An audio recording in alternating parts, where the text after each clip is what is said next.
এই জাকারিয়া আলাইহিস সালাম সাহায্য আল্লাহর কাছে না চাইয়া গাছের কাছে চাইলেন। আল্লাহ তাআলা অনেক কষ্ট পেয়ে গেলেন মুসলমান। আল্লাহ কয় বন্ধুরে সাহায্যকারী হলাম আমি, তুমি আমার কাছে সাহায্য না চাইয়া যদি জাকারিয়া বলতো আল্লাহ আল্লাহ তোমার সাহায্য চাই, গাছরে আমার আল্লাহ পাকের দয়ায় তুই গাছটা একটু ফাঁক হয়ে যা, আমি ভিতরে ঢুকে যাই। সেদিন তা না বলে বলেছিল গাছরে তুমি তাড়াতাড়ি ফাঁক হও, আমি প্রবেশ করব। গাছটা ঢুকে গেলেন। ওই দুষ্ট বেঈমানেরা ওই গাছটাকে করাত দিয়ে ফাড়াইলেন, এরপরে আগুন দিয়া পোড়াইলেন। কিন্তু কেউ বলেছে ওই অবস্থায় মারা গেছে, কোন কিতাব বলে আল্লাহ তারে উঠায় নিয়ে গেছে। তবে ওনাকে পাঠাবে কি পাঠাবে না কেউ আমরা বলতে পারি না। কার জন্য দুনিয়ার মধ্যে হারাম পথে উপার্জন করো? কার জন্য দুনিয়ার মধ্যে এত মস্তানি করো? হে বাবা, গায়ের বল দেখাও, গায়ের জোর দেখাও। এই দুনিয়ার মধ্যে হারাম পথ উপার্জন করলাম, এই দুনিয়ার সম্পদ খাবে লোকে, তোমার দেহ খাবে পোকে। এই দেহটা তোমার পোকে খাইবে রে। দুনিয়ার সম্পদ করে গেলা, ছেলে ভাগাভাগি করবে, মেয়ে ভাগাভাগি করবে। আপনার যদি ছেলে না থাকে, মেয়ে না থাকে, প্রতিবেশী ভাগাভাগি করে লইব, কিন্তু আপনার পাপের ভাগটা কেউ নিবে না। অফিসে পয়সা ঘুষ খাইলা রে, কত অফিসে বসে ঘুষ খাইলা, পরের জমি ঠেইলা ভাগ করে নিলা, কত মানুষের কষ্ট দিলা, নামাজ ছেড়ে দিলা। দুনিয়ার মধ্যে অন্যায় পথে চললারে মন, দুনিয়ার মধ্যে কতই না গায়ের জোর দেখাইলা। এই দুনিয়ার সম্পদ নিবে সবাই ভাগাভাগি করে, আপনার পাপের ভাগটা কেউ নিবে না। ছেলে নিবে না, মেয়ে নিবে না, আপনার প্রতিবেশী নিবে না, আপনার ছেলে নিবে না, আপনার বন্ধু নিবে না, ভাই নিবে না। আজকে টাকা জোগাড় করলে, সম্পদ দিলে আপনার বিবি খুশি হয়, কিন্তু এমন একটা দিন আসবে আপনার পাপের একটা ভাগ আপনার বিবিও নেবে না। আপনার বিবি বলবে আমি চিনি না, ভাই বলবে চিনি না, বন্ধু বলবে চিনি না। কিসের জন্য এত অন্যায় পথে চলো গো? কার জন্য এত দুনিয়ার মধ্যে করলা? কার জন্য তুমি ভুল পথে পা বাড়াইলা? কার জন্য তুমি নামাজ ছেড়ে দিলা? কার জন্য তুমি মুসলমান ন্যায় পথ ছেড়ে দিলা? আল্লাহ আল্লাহ ওই কঠিন দিনে কি জবাব দিব গো মালিক? আদম আলাইহিস সালামের সন্তানেরা কান্দে। আদম প্রথম মৃত্যুবরণ করলেন দুনিয়ার মধ্যে, যদিও আদম নবীর আগে ইন্তেকাল করেছে। তার ছেলে হাবিল আর কাবিল মারামারি করে জন্মেছেন মুসলমান। ওই সুন্দরী নারী নিয়ে হাবিল আর কাবিল মুসলমান দুই মহিলা নিয়ে আজকে পৃথিবীতে একই অবস্থা। আজকে শুধু মহিলা নিয়ে কামড়া কামড়ি, দুনিয়ার সম্পদ নিয়ে কামড়া কামড়ি। মুসলমান শুনে নাও, শুনে নাও, প্রথম হত্যাকাণ্ড ঘটেছিল হাবিল আর কাবিল। আদম আলাইহিস সালামের সন্তানেরা করেছিল এই কাজটা, কিন্তু আদমের সন্তানেরা তো দেখে নাই কেমনে জানাজা পড়তে হয়, কেমনে বাজানরে মাটি দিতে হয়। এর জিবরিল আমিন দৌড়ে এসে বলে, আদম আলাইহিস সালামের ছেলেদেরকে ডাকতে বলে, আমার আল্লাহ ডাকতে বলে, জিবরিল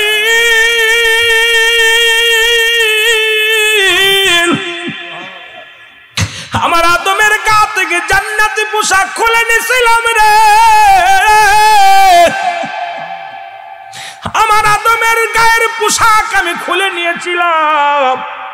যাও জিবরিল দৌড়ে যাও, ওই জান্নাত থেকে 3 টুকরা সাদা কাপড় নিয়ে আসো আদমের জন্য, আর সুরমা নিয়ে আসো, আতর নিয়ে আসো, জান্নাতি পানি নিয়ে আসো। এই পানি দিয়ে আবে জামজাম কাউসারের পানি এগুলো নিয়ে আসো, কাউসারের পানিগুলো নিয়ে আসো। সিদরাতুল মুনতাহা বড়র পাতা নিয়ে আসো। ওই জান্নাতের মধ্যে মা জান্নাতের গেটের সামনে যা সিদরাতুল মুনতাহা বড়ই গাছ, এই বড়ই গাছের কিছু পাতা নিয়ে আসো। আদমরে গরম পানি করাইয়া গোসল করাইয়া দাও। তার সন্তানদের ভালো করে শিখায়া দাও কেমনে দাফন করতে হবে, কেমনে কাপন করতে হবে। জিবরিল আমিন সঙ্গে থাকিয়া আদমের আহলে বায়াতদের সঙ্গে থাকিয়া আদম আলাইহিস সালামের কবর খুললেন গো মুসলমান, শুনে নেন।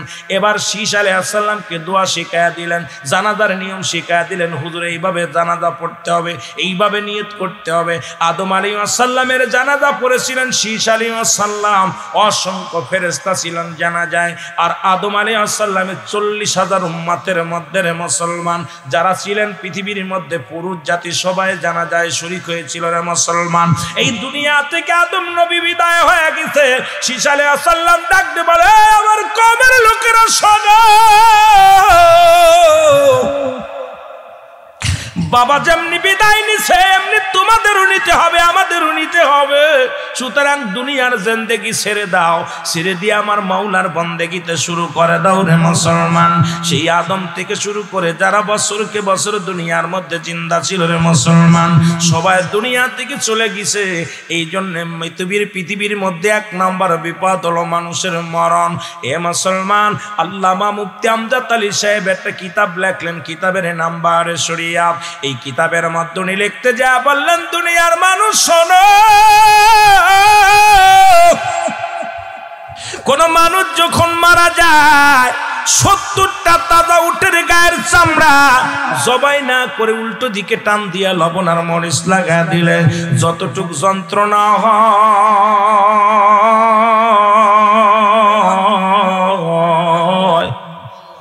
এর চাইতে 70 গুণ যন্ত্রণা হলো একটা সাধারণ মৃত্যু। আমার বাজানেরা শুইনা লন্দেলের কান্ডা লাগায় শোনো।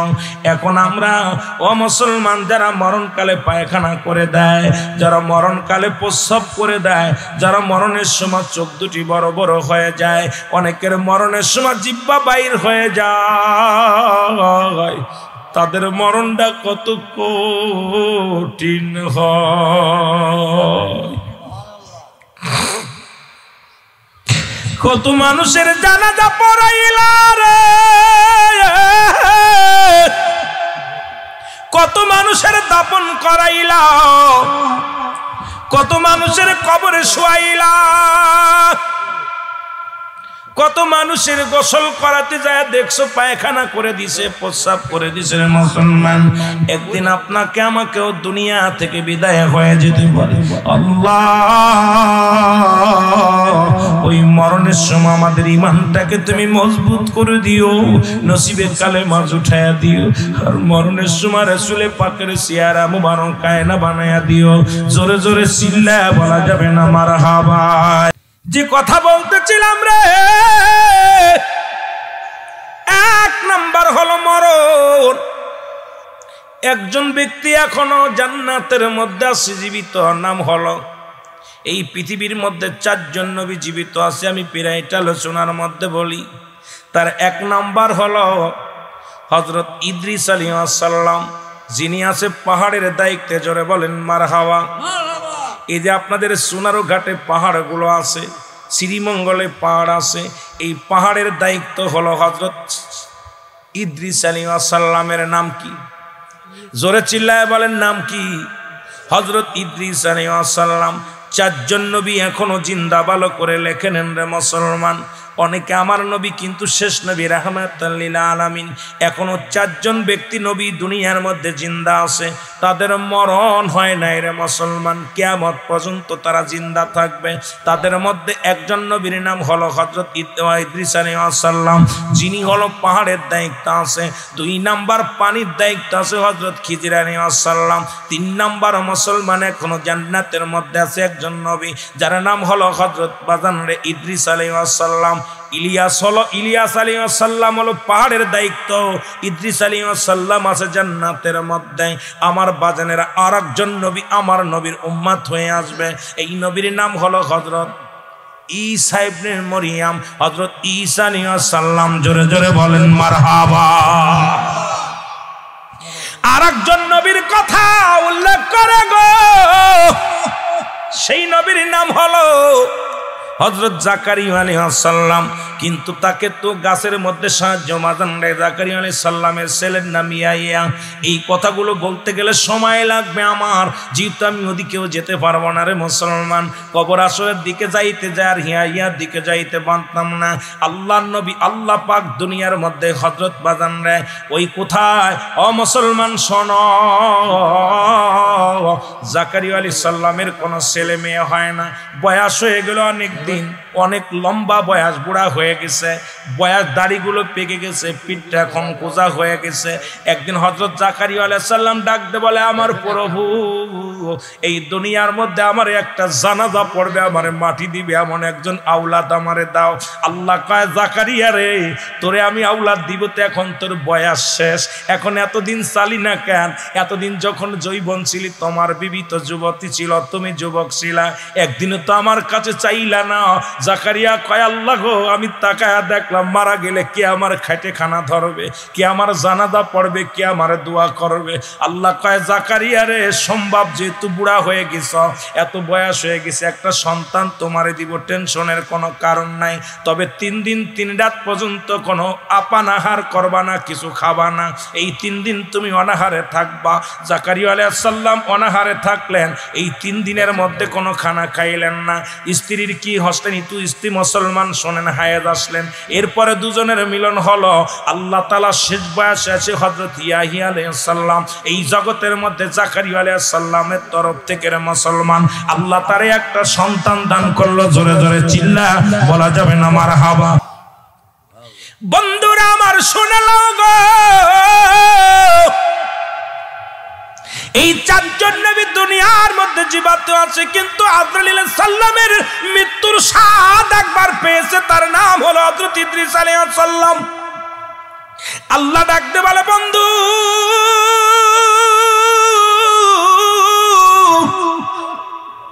তোমার আমি ওই জান্নাতের মধ্যে নিয়ে আরামে ঘুমায় আসো, আমার জান্নাত পেয়ে তুমি কি খুশি? ইদ্রিস আলাইহিস সালাম বলে আমি অত্যন্ত খুশি রে আল্লাহ, তোমার জান্নাতের নিয়ামত আল্লাহ ভরপুরের মধ্যে শুধু হাঁকা যা হাঁকা যা, এত নিয়ামত অফুরন্ত কত কি বলবে তো শেষ করতে পারি না। তবে একটা কষ্ট, তোমার আজরাইল মনে হয় আমার সঙ্গে ভালো ব্যবহার করে নাই। আল্লাহ আজরাইল রে তাড়াতাড়ি যা আমার বন্ধুরে জানায় তার মৃত্যুটা কেমনে হয়েছিল। আজরাইল আলাইহিস সালাম সঙ্গে সঙ্গে হাজির হয়ে গেল। আজরাইল ডাক দে আল্লাহর নবী ইদ্রিস আপনি আমারে ডাকছেন? বলে আজরাইল ডাকে বলো আমার রূহটা তুমি কেমনে বাইর করেছিলা? আজরাইল ডাক দে বলে বলার সঙ্গে সঙ্গে জিবরিল আমিন মুসলমান আজরাইল ডাক দে কয় নবী গো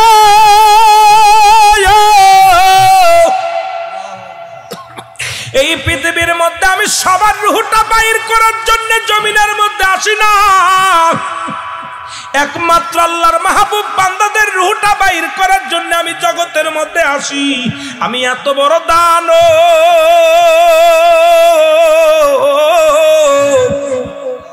আসমানে থাকে আমার মাথা, জমিনের মধ্যে থাকে আমার পা, তামাম পৃথিবীর পানি যদি আমার মাথায় ঢেলে দেয়া হয় একটু পানি জমিনের মধ্যে গড়ায়া পড়বে না।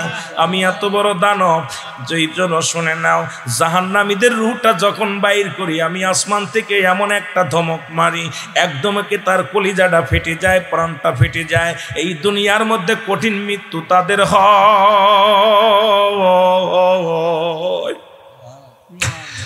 আল্লাহ আল্লাহ,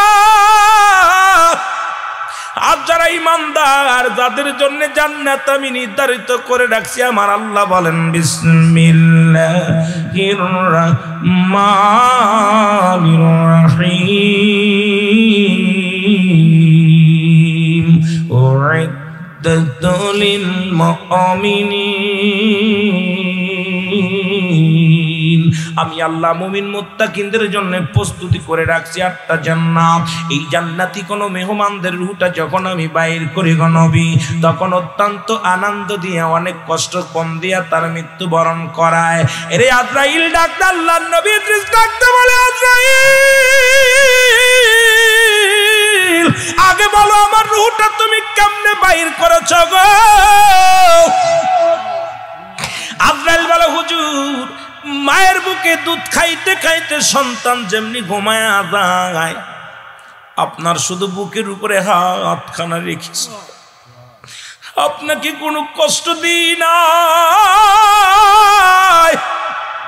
শুধু বুকের উপরে হাতখানা রেখেছিলাম। মায়ের বুকে দুধ খাইতে খাইতে সন্তান যেমনি ঘুমায়া যায়, নবী গো এমনি আপনার রুহখানা বাইর করেছে। ইদ্রিস আলাইহিস সালাম ডাকতে বলে, আজরাইল এত সহজ মৃত্যু যদি এত কঠিন হয় রে, আমার সমস্ত দেহের মধ্যে যন্ত্রণা রে, আমার কলিজাটা ছিঁড়ে গেছে আজরাইল। আরে আমার এত সহজ মৃত্যু যদি এত কঠিন হয়, যাদের সঙ্গে তুমি দুর্ব্যবহার করো, যারা মরণের সময় পায়খানা করে দেয়, যারা মরণের সময় প্রস্রাব করে দেয়, যারা মরণের সময় জিহ্বা বাইর হয়ে যায়, যাদের চোখ দুটি বড় বড় হয়ে যায়, যাদের একটা অঙ্গ বেঁকা হয়ে যায়, কত জানাজা পড়লাম, কত মানুষের গোসল করাইলাম, কতদিন দেখলাম কত মানুষের জিহ্বা বাইর হয়ে গেছে, গালের মধ্যে আর জিহ্বাটা ঢুকায়া দেওয়া যায় না। এই চোখ দুটি বড় হয়ে গেছে, বারবার বন্ধ করার চেষ্টা করার পর এই চোখ দুটি বন্ধ হয় না, কান্দে রক্ত বাইর হয়, নাক দিয়া রক্ত বাইর হয়। কত মানুষ গোসল করাতে যায়, দেখা গেল পায়খানা করে দিছে, মরণের সময় প্রস্রাব করে দিছে। তাহলে মৃত্যু যন্ত্রণা কত কঠিন আল্লাহ! এই সহজ মৃত্যু যদি এত কঠিন হয় রে, এত সহজ মৃত্যু যদি এত কঠিন হয়, তাহলে কঠিন মৃত্যুটা কত কঠিন হয় রে আমার আল্লাহ! আমাদের মৃত্যুটা তুমি সহজ করে দিও। জোরে জোরে চিল্লায়া বলা যাবে না আল্লাহু আকবার? আর একটু জোরে জোরে চিল্লায়া বলেন আল্লাহু আকবার। এ দুনিয়ার মুসলমান চুইনা লও রে,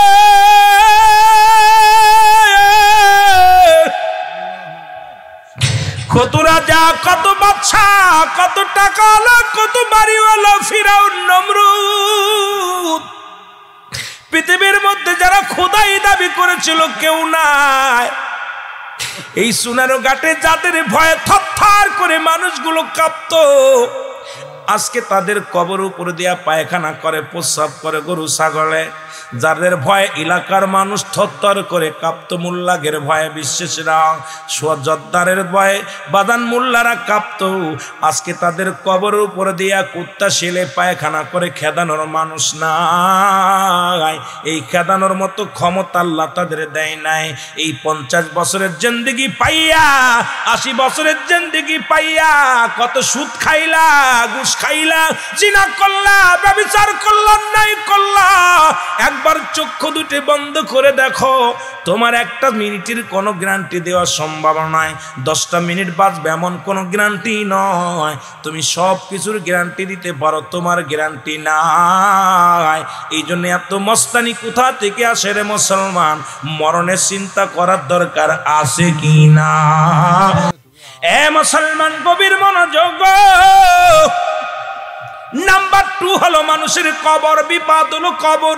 আল্লাহু আকবার। আর একটু জোরে বলেন। এই কবরে যেদিন শোয়া দিবে রে, কবরে শোয়ানোর সঙ্গে সঙ্গে একজন ফেরেশতা আসবে কবরে, নাম তার নুমান ফেরেশতা। জোরে জোরে বলা যাবেন আল্লাহু আকবার। আমরা জানি কবরে শুয়াইলে মন কারে নেকির আসে, ঠিক কি? সবাই বলেন ঠিক কি না? না বাজান না। কবরে শোয়ানোর পর একজন ফেরেশতা আসবে, তার নাম হলো নুমান ফেরেশতা। উনি সর্বপ্রথম কবরে প্রবেশ করবে, ডাকতে বলবে বান্দা ওঠো, ডাকতে বলবে আব্দুল মালিক সাহেব ওঠো, এ আব্দুল কাসিম সাহেব ওঠো, কাউসার সাহেব ওঠো, এ সৈয়দ ব্যারিস্টার সুমন সাহেব ওঠো, এ কাদির লস্কর ওঠো, মুসলমান শুনে নাও, লিয়াকত হোসেন ওঠো, সিরাজুল ইসলাম ওঠো। ডাক দে উঠাইবে রুহুল আমিন সাহেব ওঠো, ডাক দে উঠায় বলবে বান্দা রে, ও বান্দা 80 বছর 50 বছরের হায়াত পেয়েছিল দুনিয়ার মধ্যে। তোমার দুনিয়ার মধ্যে চলার জন্য কেরামন কাতিবিন দুজন ফেরেশতা ছিল। এই দুনিয়ার মধ্যে কথা বলার জন্য ফেরেশতা ছিল, চলার জন্য ফেরেশতা ছিল, খাওয়ানোর জন্য ফেরেশতা ছিল, দেখার জন্য ফেরেশতা ছিল, তোমার বিবেক বুদ্ধির জন্য ফেরেশতা ছিল, নিয়োজিত ছিল। সবাই যখন বিদায় হয়ে গেছে পানির জন্য, খাবারের জন্য এক একজন ফেরেশতা নিয়োজিত করেছিল আমার আল্লাহ। আর আমি এসেছি তোমার কাছে, শুনে নাও। এরপরে আজরাইল আলাইহিস সালাম তোমার রূহটা বাইর করে গেছে। এখন আমি এসেছি দুইটা কাগজ হাতের মধ্যে, একটা তোমার নেক আমল, একটা তোমার বদ আমল। রে বান্দা, বান্দার এই দুনিয়ার মধ্যে এই কেরামন কাতিবিন যে আমল নামা লেখা রাখছে রে, এই আমল নামাগুলো তোমার নিজ হাতে লেখা লাগবে। পাইছো কোথায়? পালাবা কইরে মুসলমান, পালানোর মতো জায়গা নাই। বলে বান্দা এই নাও, এই নাও, তুমি 80 বছর বেঁচেছিলা, 50 বছর বেঁচেছিলা, এই নাও তোমার আমল নামা। নামাজ পড়েছো, রোজা রাখছো, হজ করেছো, জাকাত দিছো, সৎ পথে চলছো। বান্দা আমল নামাটা পাইয়া অত্যন্ত খুশি হয়ে যাবে আর বলবে আল্লাহর ফেরেশতা আমি অত্যন্ত খুশি হয়েছি, কত সুন্দর আমল নামাটা আমার। বলে লিখে দাও, তাড়াতাড়ি লিখে দাও, দেরি করো না। এইটা তোমার হাত দিয়ে লেখো, কেরামন কাতিবিন যা লিখে রাখছে এটা তোমার হাত দিয়ে লেখো। বান্দা ডাক দে বলবে ও ফেরেশতা আমি লাগবো, আমার কাছে তো কোনো কলম নাই। ফেরেশতা বলবে নুমান, ফেরেশতা ডাক দে বল বান্দারে কলম তোমার ডান হাতের শাহাদত আঙ্গুল মোবারক। জোরে জোরে চিল্লায় বলেন মারহাবা, আর একটু জোরে জোরে বলেন মারহাবা। এই শাহাদত আঙ্গুল মোবারক হবে কলম। আমার দেশে অনেক আলেমরা এই হাত দিয়ে চুন খায়। আমি হাতে ধরে বলে যাই, পায়ে ধরে বলে যাই, আলেম সাহেব তুমি কি ফতোয়া দিবা যে আঙ্গুল দিয়া নবীজি চন্ডটাকে দ্বিখণ্ডিত করেছিল, যে চন্ডটাকে বাদান ডুবত চন্ডকে মুসলমান সূর্যকে উত্তোলন করেছিলেন। এই শাহাদত আঙ্গুলের এত দাম, এটা চুন খাওয়ার জন্য নয় রে। এই আঙ্গুলটার মর্যাদা দান করো, এই আঙ্গুল দিয়াই তোমার কলম হবে কবরের মধ্যে। সুতরাং এই আঙ্গুলটার যত্ন করে রাখো। জোরে জোরে বলেন ঠিক কি না? আর একটু জোরে জোরে চিল্লায় বলা যাবে না আল্লাহু আকবার। কত দাম! এখন যদি বলি ভাইজান অমকের বাড়ি কোনটা, যদি বলি ওইটা, বেয়াদব বলবে না ভালো বলবে? কথা বলেন না কেন? যদি বলি ওইটা, এইটা বলি, এটা বলি, ভাইজান ওই যে বাড়িটা, সুবহানাল্লাহ বলেন না? খুশি হবে না? আঙ্গুলের কত দাম! এই আঙ্গুলটাতে দেখাইলে বলবে ছেলেটা ভদ্র আছে। কমনে ভাইজান এই মসজিদে যাইয়া এই মসরে ওই মসরে যাবে, যেটা কোন ঠিক কিনা? আর এই আঙ্গুলটা যদি কোন ভাইজান এই মসজিদ দিয়া এই মসজিদ দিয়া ওই মসজিদে যাবেন, কথা কয় না? সত্যি তো? বোঝেন তো সবই, ভালো মন্দ বোঝেন না আমার ভাইরা, বন্ধুরা আমার, গভীর মনোযোগ। বান্দা বলবে আমি কলম পাইলাম, কালি পাবো কই? ফেরেশতা বলবে বান্দারে কালি হলো তোমার মুখের থুতু মুবারক। জোরে বলো মারহাবা, আর একটু জোরে বলো আল্লাহু আকবার। এই মুখের থুতু মুবারক হলো কালি। এ বান্দা লেখে নাও, ভালো করে জেনে নাও। এই কালি যদি একবার নষ্ট হয়ে যায়, কলম অসাল হয়ে যায়, বাদ হয়ে যায়, জোরে বলেন ঠিক কিনা? এই মুখ দিয়ে আজ থেকে প্রতিজ্ঞা করবা। এই যে বলতেছিলাম মুসলমান শুনে নাও, এই মুখটা দিয়ে আজ থেকে প্রতিজ্ঞা করবা একবার আর গাঁজা টান দিবা না, এই মুখ দিয়ে বিড়ি টান দিও না, এই মুখ দিয়ে গাঁজা খাইও না, এই মুখ দিয়ে মদ খাইও না, এই মুখ দিয়ে কাউকে গালি দিও না, এই মুখ দিয়ে মুসলমান ফাইসা কথা বলো না। এই মুখটা যদি, কালিটা যদি নষ্ট হয়ে যায়, কলম যদি বাতিল হয়ে যায়, ওই কলম দিয়ে পরীক্ষার খাতায় লেখা যাবে না। তদ্রূপ এই মুখের থুতু যদি পবিত্র না থাকে রে, তোমার কলম চলবে কেমনে? ও মুসলমান শুনে নাও, কই মুখের থুতু মুবারক হলো কালি। জোরে বলো মারহাবা। এই জন্য আজকে হাত হাতে ধরে বলে যায়, পায়ে ধরে বলে যায়, এই মুখ দিয়ে কোনো হারাম জিনিস বক্ষণ করেন না, এই মুখ দিয়ে কাউকে কষ্ট দিয়েন না, মুখ দিয়ে কাউকে গালি দিয়েন না, মুখটা পবিত্র রাখেন, মুখের থুতু পবিত্র রাখেন। অনেক অনেক আলেমরা আছেন আবার এই মুখ দিয়া এত অনেক জর্দা খায়, আবার তারা বিড়ির বিরুদ্ধে ওয়াজ করে। জোরে কোন ঠিক কি? আমি কই বাদান রে নিজেই তো হারামের মধ্যে আছেন, মোবার মধ্যে আছেন, এখন কইতে পারেন হুজুর জর্দা খাওয়া তো হারাম না, বিড়ি খাওয়া তো হারাম না, আমিও মানলাম হারাম না। শুনে না, এটা হলো মোবা, অপছন্দ, মাকরু। মুসলমান শুনে নেন, অধিকাংশ অধিক পরিমাণ মাকরু যদি কোনো ব্যক্তি সেবন করে সগীরা গুনাহ, সগীরা গুনাহ বেশি করলে কবিরা গুনাহ, কবিরা গুনাহকারী যাবে জাহান্নামে। সুতরাং বাজান রে আজকে অল্প অল্প করে এমন গুনাহ করাইতেছেন। আমার দেশের অনেক বক্তা আছে, ওয়াজের ময়দানে এসে এত অনেক জর্দা না হইলে পান চলে না, আবার সে বিড়ির বিরুদ্ধে ওয়াজ করে, ফতুয়া কই পাও? হয়তো আমার এই ওয়াজ শুনে অনেক আলেম আমার বিরোধিতা করবে, জোরে জোরে বলেন ঠিক কিনা? হয়তো আমার এই ওয়াজ অনেকে কলিজার মধ্যে লাগবে যারা এই জর্দা খায়। পান খাইতে পারেন নাই, খান। ওই জর্দাটা হলো মুবাহ, মাকরুহ, অপছন্দনীয়। এটা যে ব্যক্তি বেশি খায়, বেশি পরিমাণ সেবন করে, এটা সগীরা গুনাহ হয়। কি গুনাহ হয়? ছোট গুনাহ হয়। ছোট গুনাহ বেশি করলে কবিরা গুনাহ হয়। কি গুনাহ হয়? কবিরা গুনাহকারী জাহান্নাম। আমার দেশের অনেক আলেমরা এই ভুলটার মধ্যে আছে। হয়তো অনেকে বলতে ফতোয়া দিতেছ কই থেকে? ফতোয়া তোমার বাবার বাড়ির ফতোয়া না, তোমার পক্ষে যাবে আর আমার বিপক্ষে যাবে না। ফতোয়া সবার জন্য, জোরে বলেন ঠিক কিনা? আপনি থাকবেন আর খালি বিড়ির বিরুদ্ধে ওয়াজ করেন। আমি দেখছি বিড়ির চাইতে জর্দা বেশি ক্ষতিকারক। কথা কয় না কেন? বিড়ি তুরাই দেয়, জোরে বলেন ঠিক কিনা? হ্যাঁ, আল্লাহ কবুল করুক, জোরে বলেন আমিন। আমার ভাইয়েরা, আমার বন্ধুরা, আমার মুখের থুতু মুবারক হলো কালি। বলবে বান্দারে কালি পাইলাম, এখন কাগজ পাবো কই? 3 টুকরা কাপড়ের কাপড় দেওয়া হয়। প্রথম কাপড়ের কাপড়টা খুলে নিবে, গা থেকে টান দিয়া খুলে নিবে, বলবে বান্দা এই নাও কাগজ, লেখা শুরু করো। বান্দা লেখা শুরু করবে মনের আনন্দে। 1 মিনিটের মধ্যে, সেকেন্ডের মধ্যেই লেখা হয়ে যাবে কম্পিউটারের মতো। এবার হাত থেকে ছিনিয়ে নিয়ে আর এক টুকরা কাপড়ের কাপড় টান দিয়ে খুলে নিবে, বলে বান্দা এই নাও, এটার মধ্যে লেখো। বলে এখন কি লিখবো? বলে তুমি 40 বছরে কয় রাকাত নামাজ ছেড়ে দিয়েছিলে, কোন জায়গা কোন মহিলা নিয়ে গল্প করেছিলে। ও মুসলমান শোনো, ওই সোনার ঘাট থেকে তোমরা গিয়েছিলে পয়সার বাগানে ঘুরতে মহিলা নিয়ে। ও মুসলমান শোনো, কত সিনেমার হলে যে বসেছিলে, গানের প্যান্ডেলে বসেছিলা, তোমার স্বামী বিদেশে থাকে, তুমি অন্য পুরুষের সঙ্গে জিনা ব্যভিচার করেছিলা, তুমি দুনিয়ার মধ্যে বেগানা মহিলার কাছে গিয়েছিলা, তুমি অন্যায় করেছো, গালি দিছো। এ বান্দা এটা লিখে দাও। বান্দা চিৎকার মেরে বলবে আমি এ অন্যায় করি নাই। বলবে তুমি করো নাই, কেমনে ভাবলা? বলে কবে করলাম? দেখাইবে কত বছর আগে, কত সেকেন্ড, কত মিনিট,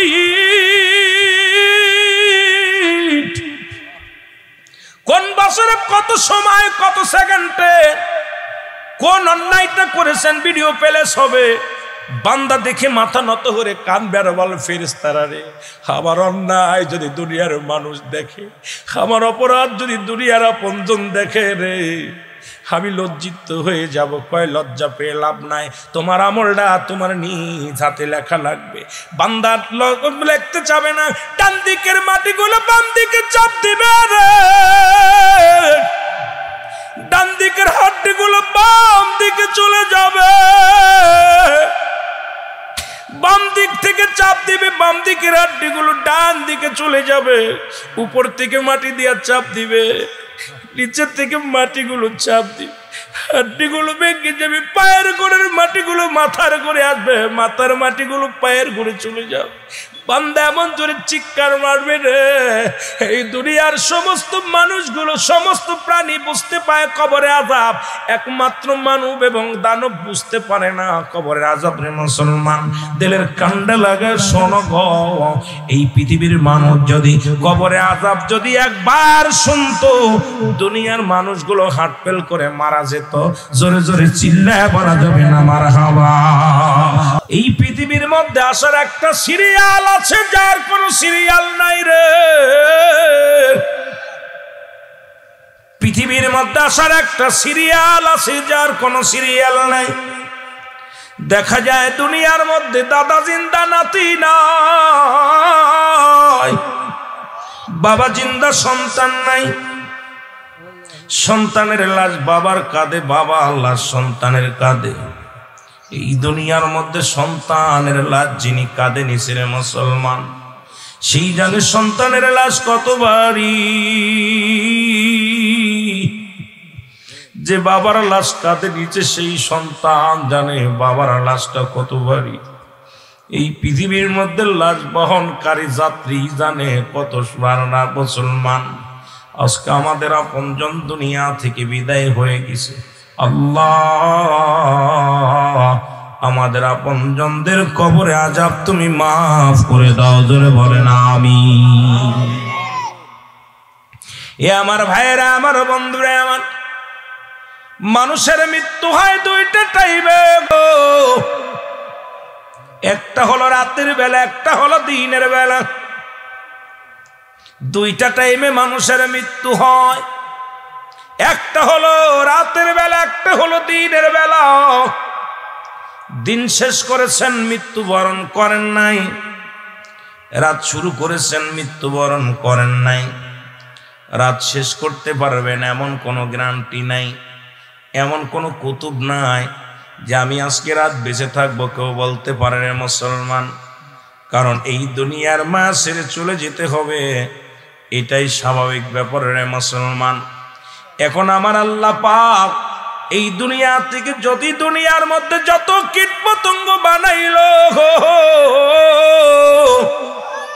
আমি বলতেছিলাম আদম থেকে শুরু করে এখনো পর্যন্ত রাহমাতুল লিল আলামিন পর্যন্ত যত নবী, যত গাউস, কত কুতুব দুনিয়ার মধ্যে আগমন করলো, সবাই দুনিয়ার মায়া ছেড়ে চলে গেছে। আপনি আমিও চলে যেতে হবে, হয় দুদিন আগে না হয় দুদিন পরে। এই জন্য মানুষের এক নাম্বার বিপদ হলো মানুষের মরণ।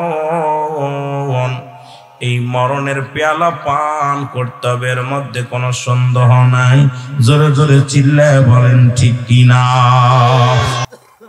আল্লাহ কয় বান্দা, এই জমিনটা আমি পুরায়া তামা বানায় দিব। জমিনের মধ্যে 1 ভাগ মাটি, 3 ভাগ পানি, মোট 4টা ভাগে ভাগ। 1 ভাগ পানি, 3 ভাগ হলো মুসলমান। 1 ভাগ মাটি, 3 ভাগ পানি। এই 4টা ভাগকে আমার আল্লাহ পৃথিবীর মধ্যে শেষ করে দিবে। এই পানিগুলো পুড়ে হবে ছাই। পানি পাবার মতো সেদিন কোনো রাস্তা থাকবে না।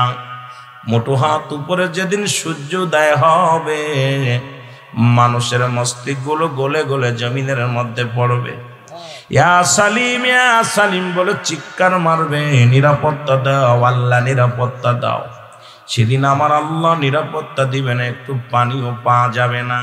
এই পানিগুলো পুড়ে হয়ে যাবে ছাই, মাটিগুলো পুড়ে হবে তামা। যেদিন কিচ্ছু থাকবে না সেদিন থাকবে আমার আল্লাহ। আল্লাহ কয় সেদিন থাকবো আমি আমার নবীর ভালোবাসা নিয়ে। জোরে জোরে চিল্লায় বলা যাবে না মারহাবা।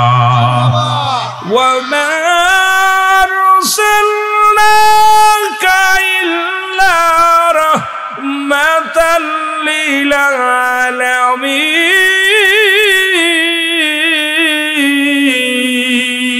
আল্লাহু আকবার। আল্লাহ কয় বান্দারে শুনে নাও, আমার আল্লাহ, আমি আল্লাহ হলাম রব্বুল আলামিন, নবী হলেন রাহমাতাল লিল আলামিন।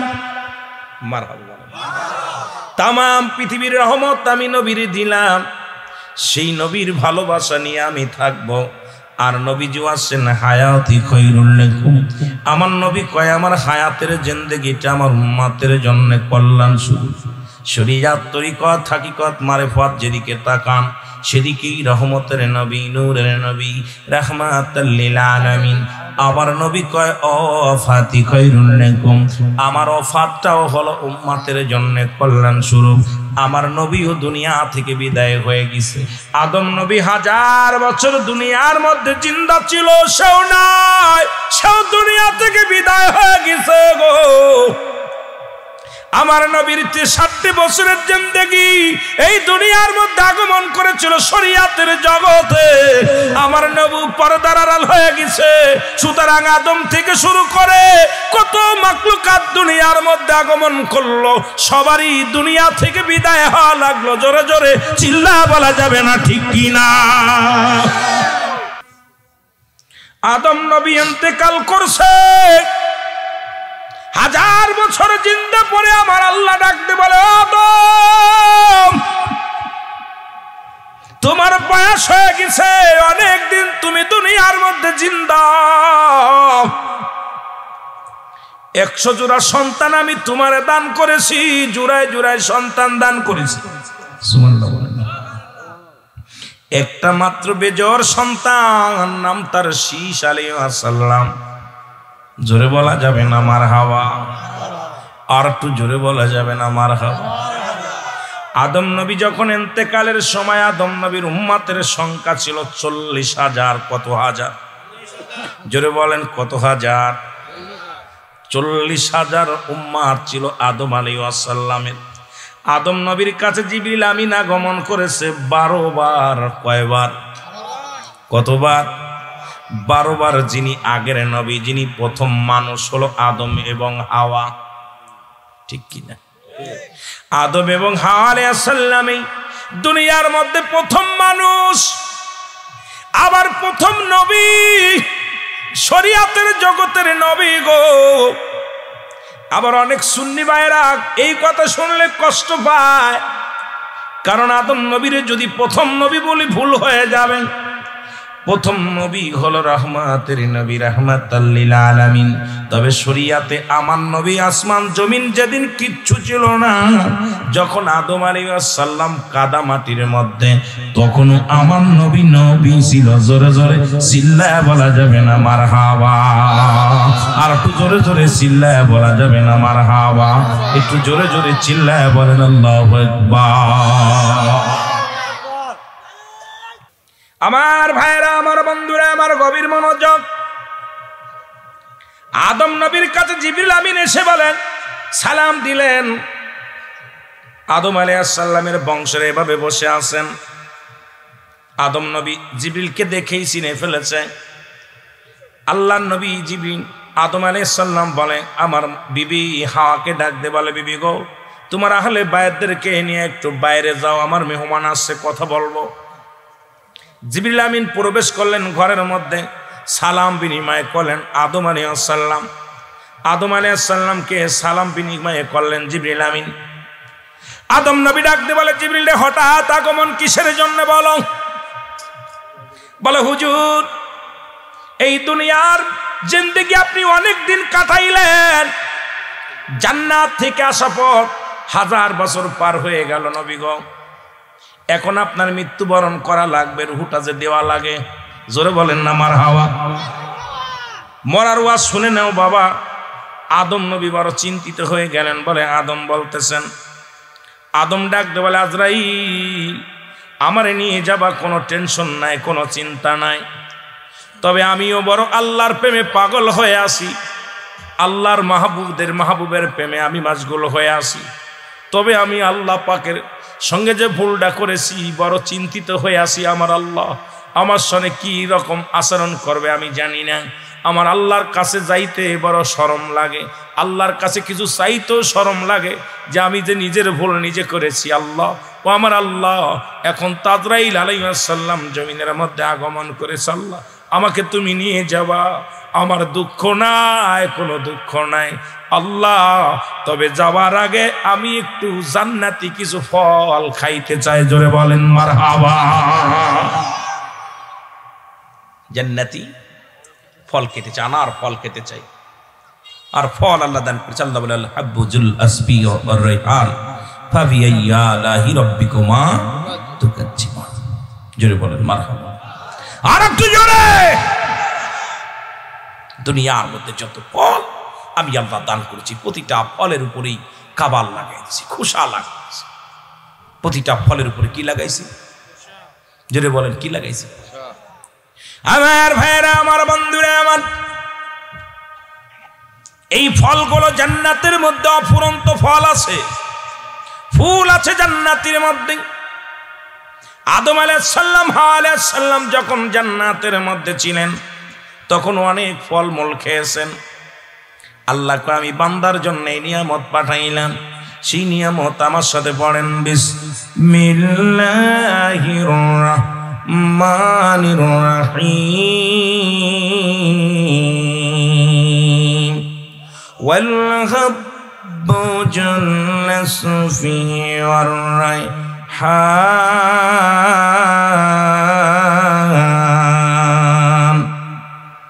ফাবিআইয়ি আলাইহি রাব্বিকুমা তুকাযযিবান। জোরে জোরে চিল্লায় বলা যাবে না মারহাবা। আল্লাহ ডাকতে বলেন, বান্দারে আমি তোমাদের জন্য পৃথিবীর মধ্যে যত ফল আমি দান করলাম, প্রতিটা ফলের মধ্যে আমি আল্লাহ কাবার লাগায়া দিলাম। আপেল, আঙ্গুর, কদবেল, পেয়ারা, জলপাই, কাঁঠাল, আমজাম, কাঁঠাল, লিচু, কদবেল যা কিছু আছে প্রতিটা ফলের উপরে আমার আল্লাহ খোসা দান করেছে। জোরে বলেন মারহাবা। আর একটু জোরে বলেন মারহাবা। প্রতিটা খাবারের উপরে আল্লাহ পাক, ধানের উপরে আল্লাহ একটা খোসা লাগাইছে। ধান যেটা চাউল, চাউলের উপরে একটা খোসা, সেটা হলো লাল একটা আবরণ, তার উপরে একটা খোসা, গমের উপরে খোসা। যত ফল আল্লাহ দান করছে, কিন্তু ফুলের উপরে আমার আল্লাহ কোনো খোসা দান করে নাই।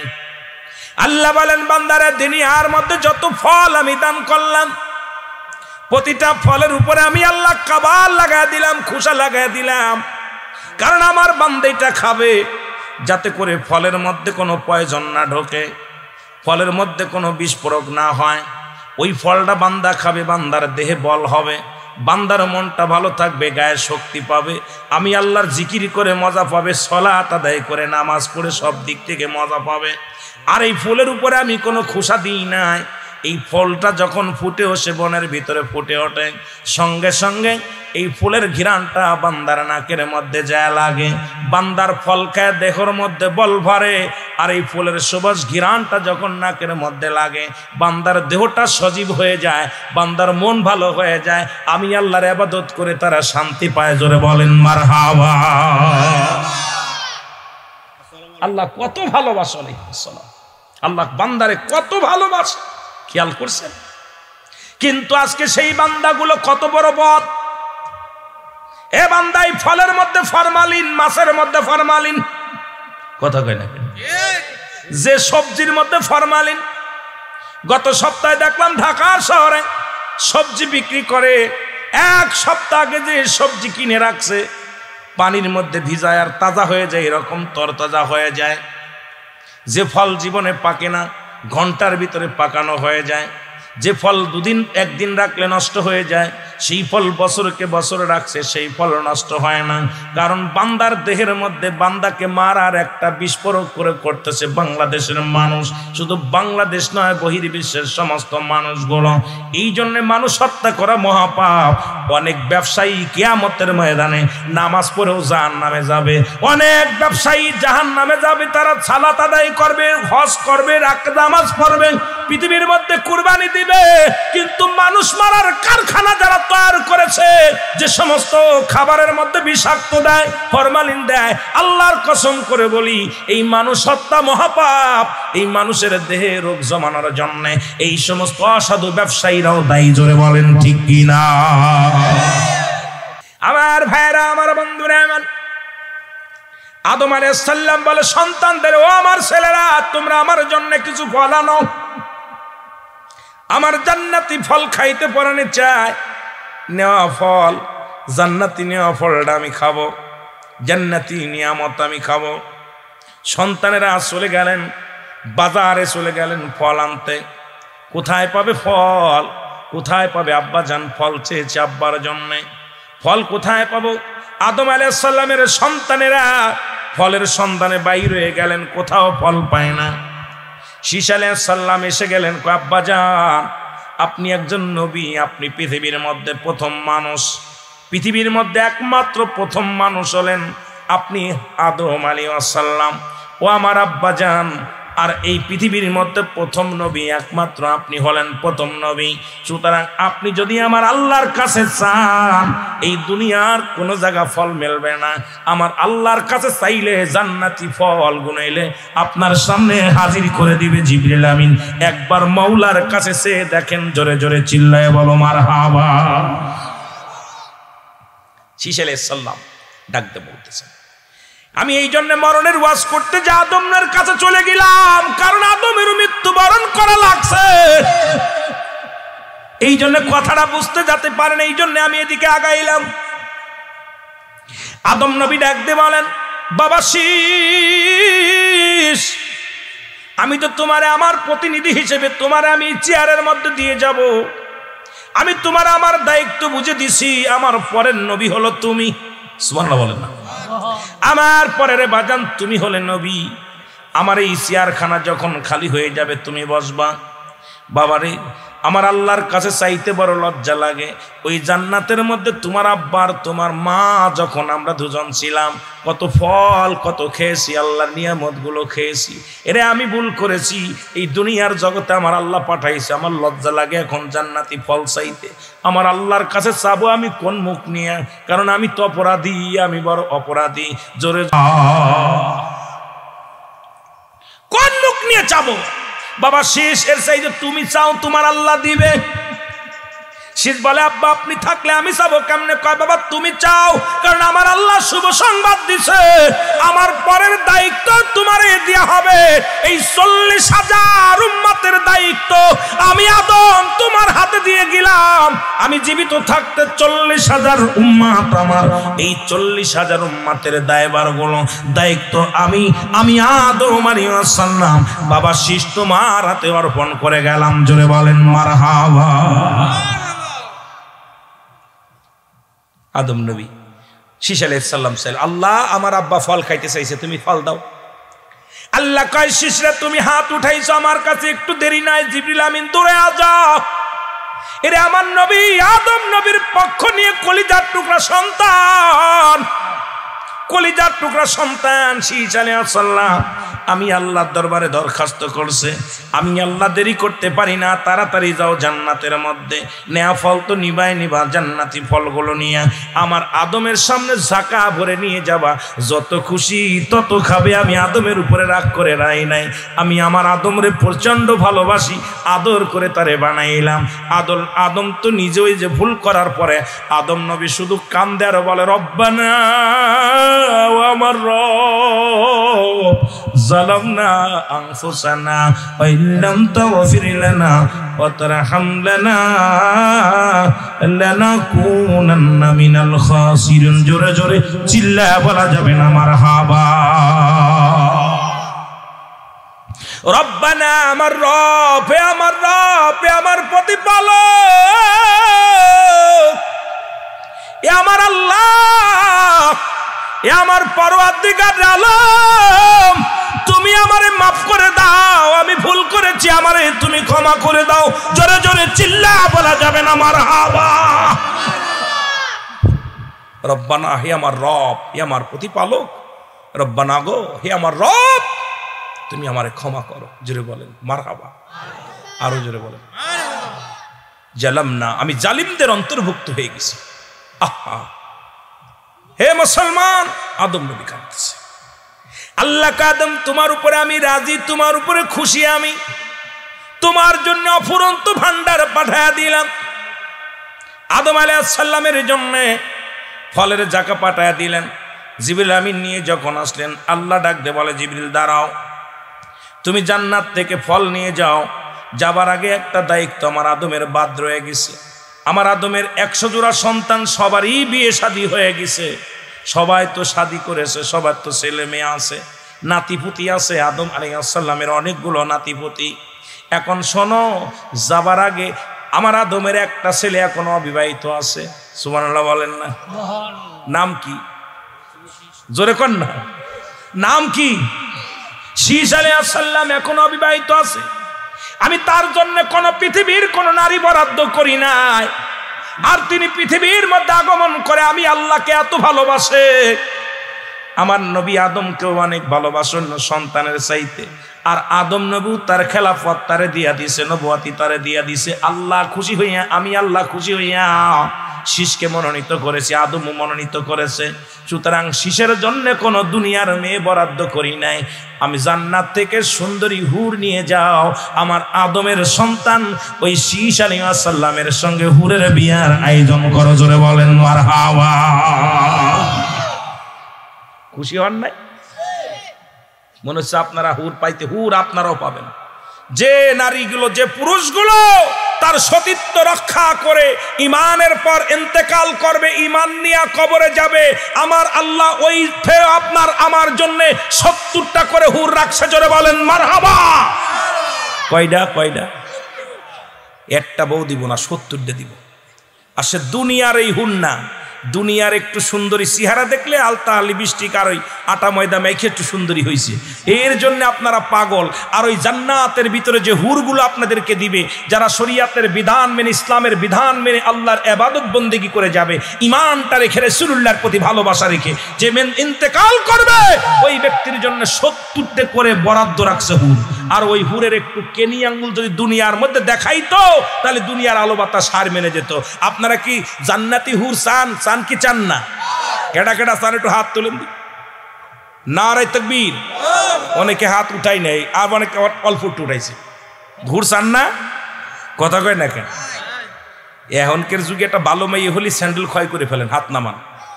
যদি গ্রামে একটা ভালো মেয়ে থাকে, খালি সব কলেজটা সেই একদম ভালো করে শর্ট টট গায়ে দিয়ে খালি বাড়ির মধ্যে ঘোরাঘুরি করে। যেরকম ঠিক কিনা? আর এই হুর এত সুন্দর হবে, যার গায়ের ভিতর দিয়ে চামড়ার ভিতর দিয়ে রক্ত দেখা যাবে, চামড়ার ভিতর দিয়ে শিরাগুলো দেখা যাবে, এত সুন্দর চেহারা, আয়নার মতো চকচক করবে। সুবহানাল্লাহ বলেন। পৃথিবীর মধ্যে এত রূপসী মহিলা পৃথিবীর মধ্যে নাই। সুতরাং ওই মহিলা পাইতে হলে দুনিয়ার মহিলা ত্যাগ করতে হবে। দুনিয়ার পরের মেয়ের পাশ বেড়ানো যাবে না, পরের মেয়ের আই লাভ ইউ বলে চলবে না, পরের মেয়ের হাত ধরা যাবে না, পরে রিসোর্টে যাওয়া যাবে না। দুইটা জিনিস কন্ট্রোল রাখতে হবে, একটা হলো দু গালের মধ্যবস্তু, দু পায়ের মধ্যবস্তু। এই দুই পায়ের মধ্যবস্তু একমাত্র স্বামী স্ত্রী ব্যতীত আর কোথাও যাওয়া যাবে না। যদি কোনো ব্যক্তি এটাকে কন্ট্রোল করতে পারে, আমার আল্লাহ মরার পর পর জান্নাত দিব, জান্নাতের পর পরই হুর গেলে মান দিব। জোরে বলেন মারহাবা। আবার মেয়েরা আবার পর্দায় ওয়াজ শুনতেছে, কইছে হুজুর আপনাকে তো হুর দিবে, আমাকে কি দেবে? আমার মতো কালো মৌলবী দিব না, আমার মতো আসাত মৌলবী দিব না, আপনাকে 70টা করে গেলে মান দিবে। যারা পৃথিবীর মধ্যে এত চেহারাবান রূপবতী এমন কোন পুরুষ আসে নাই, সেই সমস্ত 70টা করে পুরুষ আপনার জন্য নির্ধারিত করে রাখছে জান্নাতের মধ্যে। আর এগুলো আপনার জন্য সেবা, আপনার জন্য নিয়োজিত বডির জন্য, খেদমতের জন্য। আমার মুসলমান যদি জান্নাতি হও, আর দুনিয়ার প্রেম প্রীতি ছেড়ে দাও, পুরুষের লগে প্রেম প্রীতি ছাইরা দিয়া স্বামীর খেদমত করো, স্বামীর আমানত নষ্ট করো না, 5 ওয়াক্ত সালাত আদায় করো, সত্য পথে চলো, ইমানটা মজবুত রাখো, রাসূলুল্লাহর মহব্বত অন্তরে ধারণ করে যদি যেতে পারো, তোমার কপালেও 70টা গেলে মান জুটবে। জোরে বলেন মারহাবা। কথা বুঝছেন আমার ভাইয়েরা, আমার বন্ধুরা, আমার আদম আলাইহিস সালাম চলে আসলেন, ফল নিয়ে চলে আসেন আদম নবীর কাছে। জিবরিল আমিন এসে বলে, হুজুর এইলান আপনার জন্য ফল আনছি। আদম ফলগুলো পেয়ে প্রচন্ড খুশি হলেন। জিবরিল আমিনের পাখার আবদালি পালায় আছে। কে পালায় আছে? পাখার আবদালি পালায় আছে একটা মেয়ে, সুন্দরী মহিলা। আদম জাতির যত সন্তান ছিল তার চাইতে সুন্দরী মহিলা। জিবরিল আমিন ডাকতে বলে, আল্লাহর নবী আদম আলাইহিস সালাম ডাকতে বলে, জিবরিল এই মেয়েটাকে তো চিনলাম না, এত সুন্দর রূপবতী, এই মেয়েটা কোথা থেকে আসলো? বলে, হুজুর এ কোনো সাধারণ মেয়ে না, এ আপনার বংশের কেউ না, একে আমার আল্লাহ আসার সময় জান্নাত থেকে আমাকে বলছে, ও জিবরিল শুনে নাও, ওই জান্নাতের ভিতরে যাবা, জান্নাত থেকে সুন্দরী একটা রূপবতী মহিলা নিয়ে যাবা। আমি যখন জান্নাতে গেলাম, বললাম শীষ আলাইহিস সালামের সঙ্গে বিবাহের জন্য কে কে তৈরি আছো? হুজুর গো শুনে নাও। তখন দেখলাম সব মেয়েরা শীষের জন্য পাগল, দলে দলে মেয়েরা বলে আমরা শীষের স্ত্রী হতে চাই, শীষের কাছে যেতে চাই। হুজুর সেখান থেকে একটা লটারি করিয়া সবচাইতে ভালো যে মেয়েটা, সবচেয়ে সুন্দরী, তাকে আমি বরাদ্দ করে শীষের জন্য আনছি, আপনি বিবাহ পড়ায়া দেন। সুবহানাল্লাহ। আল্লাহ পাক হুকুম দিছে যেহেতু আপনি চলে যাবেন, মারা যাবেন, মারা যাওয়ার আগে আপনার দায়িত্বটা শেষ করেন। যেহেতু আপনার দায়িত্বটা অর্পণ করে গেছেন শীশ আলাইহিস সালামের উপরে, এখন আপনার এই দায়িত্ব পালন করেন। শীশ আলাইহিস সালামকে ডাক দিয়ে বলেন, বাবা শীষ এদিকে আয়। বাবা শীষ আসলেন, সঙ্গে সঙ্গে হুরের সঙ্গে বিবাহ পড়ায় দিলেন। আব্বাজান আমার মুসলমান হযরত আদম আলাইহিস সালাম বিবাহ পড়ায় দিলেন শীশ আলাইহিস সালামের সঙ্গে। হুর বাদান কিসের? ও মুসলমান শুনে নাও, হুরের সঙ্গে বিবাহ হয়ে গেল। এবার ওই যে জান্নাত থেকে যে ফলগুলো এনেছিল ওই ফলগুলো মেহমানদের খাওয়ালেন। যত মেহমান আসলেন সমস্ত বিবাহের আয়োজনে এই ফল দিয়ে মেহমানদারি করা হলো। জোরে বলেন মারহাবা। এদিকে জিবরিল আমিন আবার চলে আসলেন, আজরাইল আলাইহিস সালাম হাজির। বলে, আদম তোমার ছেলের বিয়ে হয়ে গেল, এখন আল্লাহর কাছে চলে যেতে হবে রে আদম। কুল্লু নাফসিন যায়কাতুল মউত, এখন তোমার আল্লাহর কাছে যেতে হবে। আদম আলাইহিস সালাম বলে, আমার আর কোনো চিন্তা নাই, সব দায়িত্ব আমি অর্পণ করেছি ছেলে মেয়েদেরকে, এখন আমাকে নিয়ে যেতে পারো। আদম আলাইহিস সালাম চলে আসলেন, আদম আলাইহিস সালামের রূহটা বাইর হয়ে গেল। আদম নবী দুনিয়ার মধ্যে থেকে বিদায় হয়ে গেল। আজরাইল যখন আসলেন আদমকে নিয়ে চলে গেলেন। মুসলমান শুনে নেন, রূহটা নিয়ে চলে গেলেন, বডিটা পড়ে থাকলো। আদম আলাইহিস সালামের সন্তানেরা আদম নবীর পাশে দাঁড়ায় দাঁড়ায় কান্নাকাটি করতে লাগলো। জিবরিল আমিন এসে বলে, আদমের ছেলেরা শোনো, কেঁদে লাভ নাই, তোমার আব্বার কাফন দাপনের ব্যবস্থা করো। জোরে জোরে বলেন মারহাবা।